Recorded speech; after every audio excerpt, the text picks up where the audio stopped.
Hi, I'm Betty. Welcome to my kitchen.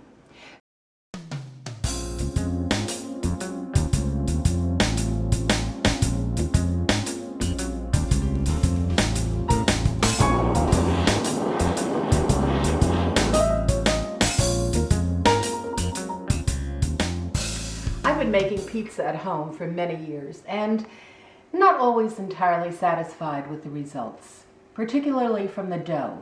It just never seemed to have that wonderful chewy texture and slightly sour tang that I enjoyed from our local pizza restaurants. But I've recently discovered Arthur Schwartz's book, The Southern Italian Table.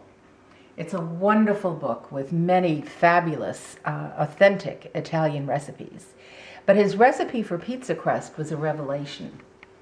And the difference is you use far less yeast, and you start it the day before and let it slow rise in the refrigerator.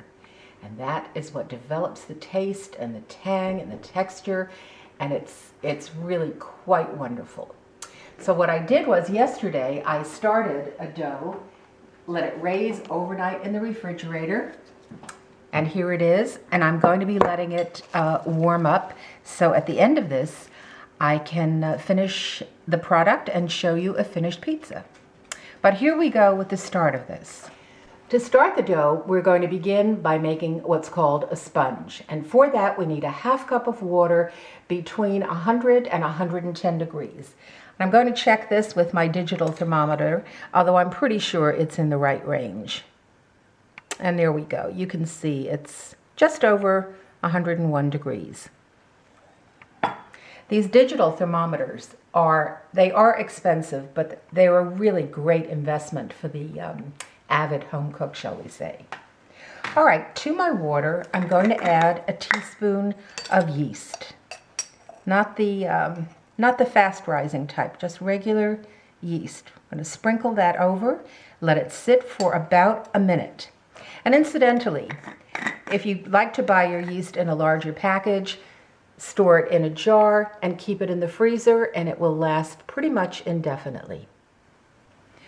You can see the yeast has started to dissolve, and I'm just going to stir it to get it all thoroughly dissolved. Give that a swirl.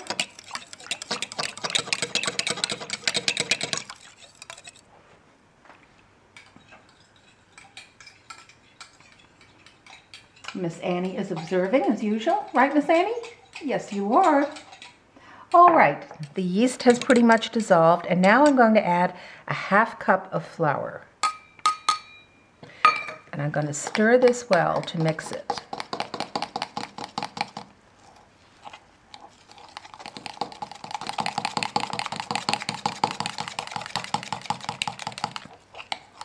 I want to get this fairly smooth.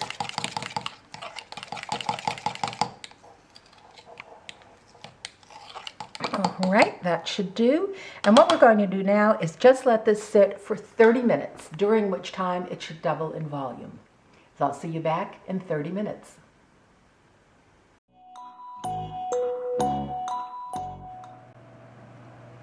Our sponge has risen beautifully. You can see it's almost 2 cups. So I've put into my mixer a little less than 3 cups of flour at this point. I'm going to add our starter here, which is lovely and foamy.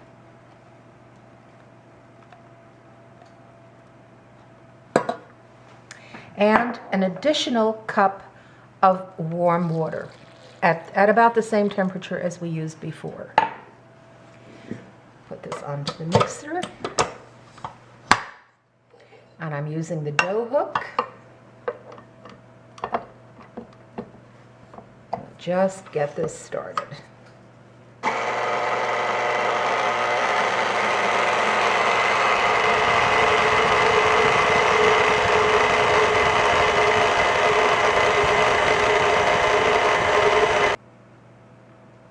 Now that the dough has come together, I'm going to add 2 teaspoons of kosher salt. Turn this back on, and it's going to mix for a good 10 minutes. Almost until you hear your mixer start to struggle a little bit.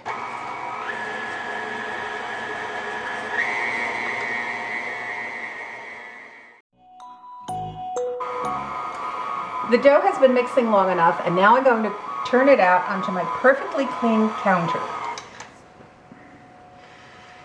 First, I'm going to sprinkle just a little flour.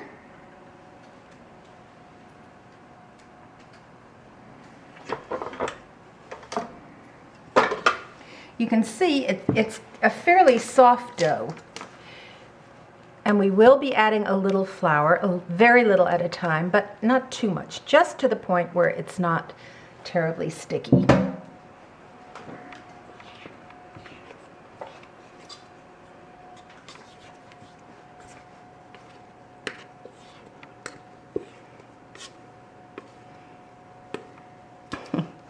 Doesn't want to come out of its bowl. It must be very happy in there.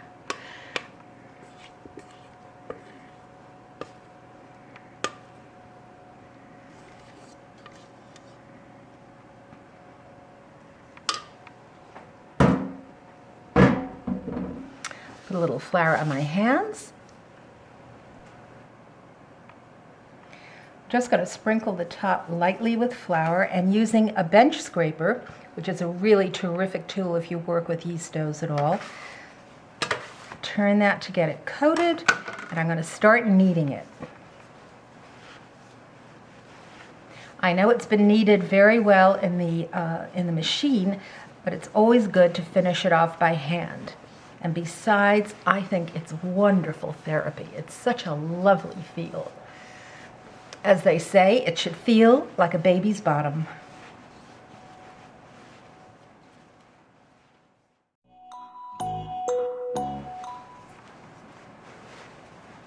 I've been kneading the dough for about 5 minutes, and as you can see, it isn't sticking to my counter or my hands. It's beautifully smooth, nice and springy, and it's ready to go into an oiled bowl and go in the refrigerator overnight. The dough, which I had started yesterday and had taken out of the refrigerator earlier, has come to room temperature and is now ready to be shaped into our pizza.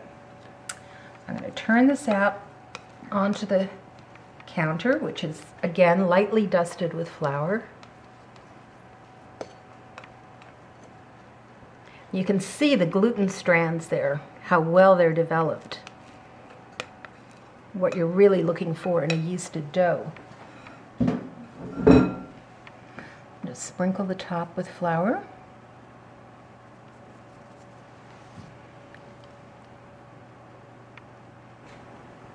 I've let the dough rest for a few minutes, and now I'm going to shape it.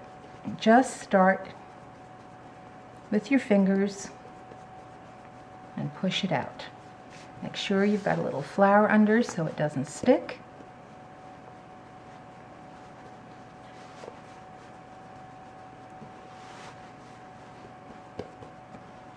And once you've got it started, you can take it on the back of your hands, which are lightly floured, and just start stretching it. I've never mastered the art of tossing it. I remember my mother-in-law used to toss it, not the way they do in the pizzerias, of course, but you can just sort of let it stretch itself. You want the edges to be somewhat thicker, but not too thick. And just put it down and get it back roughly into a circle. Now, of course, this makes a fairly thin crusted pizza. If you prefer the thick crust, then simply divide your dough in 2 instead of 3. We're definitely fans of the thinner crust in our house.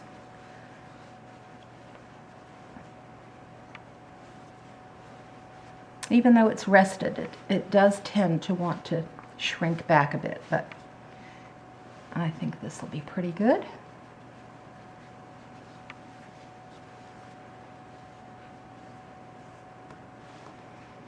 All right, I've got my paddle prepared with some cornmeal so that this doesn't stick when I'm putting it into the oven. I've also got my oven preheated to 550 degrees, and I've got in there a cast iron pizza pan made by Lodge Cast Iron Company. which I've come to much prefer over the pizza stones. And I've got my toppings ready for the typical margherita pizza. Some fresh tomato slices, which I have drained thoroughly on paper towels. You don't want to be putting wet tomato on top of your crust. Let's fill that in nicely. And I have some thinly sliced fresh mozzarella cheese.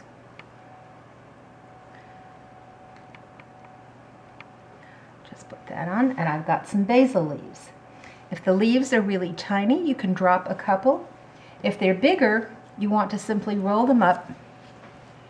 Let me get a better angle here and give them a quick chop into these nice thin strips, which are called chiffonade. And just take those, sprinkle them lightly over your pizza. All right, this is now ready to go into the oven. And with any luck, this will slide beautifully off my paddle. There it goes. Onto that nice hot grill. And we're going to cook this for about 10 minutes.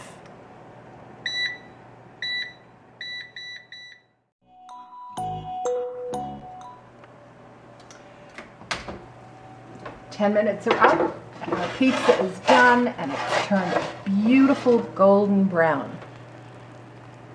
Bubbly and hot and absolutely delicious.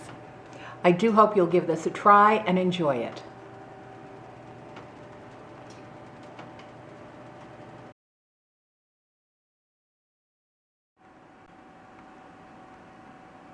Another variation on the pizza theme is this potato and onion and rosemary pizza.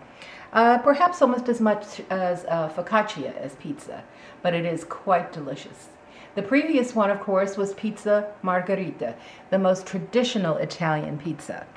You can also make it, of course, with tomato sauce and shredded mozzarella. If you do that, be sure just not to put too much sauce on it. That's a mistake I have found that I actually was making for years. Too much sauce is only going to make your crust soggy, and that's the last thing you want in a pizza. Enjoy.